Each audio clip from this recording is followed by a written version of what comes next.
Kumusta, mahal na mga manonood? Ngayon ay magbabahagi ako ng isang kahangahangang video tungkol sa dating mag-asawang Ozgie Yagis at Gökberk Demirci, na magkasama sa serye sa TV. Tulad ng naaalala natin, naghiwalay sina Ozgie at Gökberk noong nakaraang taon dahil sa mga alingawngaw ng pagtataksil at paninibugho. Habang si Ozgie ay inakusahan ng pagiging masyadong malapit sa kanyang bagong co-star na si Burak Berkay Akgül, nakita na sinusundan ni Gökberk ang anak ng kanyang dating kasintahan na si Hira Koyunko sa social media. Itinanggi ni Ozgie ang mga paratang at sinabing siya ay walang asawa at nakatutok sa kanyang trabaho.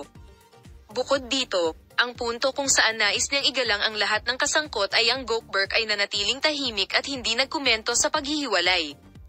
Gayunpaman, nagkaroon ng hindi inaasahang pagkakataon nang bumisita kamakailan si Gökberk kay Ozgie sa Cappadocia para sa shooting ng kanyang bagong serye na Safir. Ayon sa ilang source, humingi ng paumanhin si Gökberk kay Ozgie at inihayag na gusto niyang subukang bawiin siya. Dinalhan niya ito ng mga bulaklak at regalo ayon sa kanilang pagsasama at ilang oras silang magkasama. Kaya ano ang ibig sabihin nito para sa kanilang relasyon? Nagkabalikan ba sila o magkaibigan lang sila? Kaya paano tinitingnan ni Burak at Hira ang pulong na ito? Wala pang opisyal na kumpirmasyon mula sa mga aktor, ngunit umaasa ang ilang mga tagahanga na bibigyan ng isa pang pagkakataon ni Ozgie at Gökberk ang kanilang pag-ibig.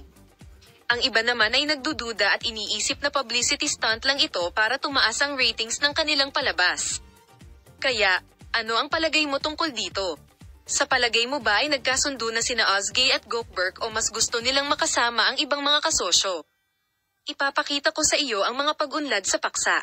Paalam, manatiling nakatutok sa aming channel.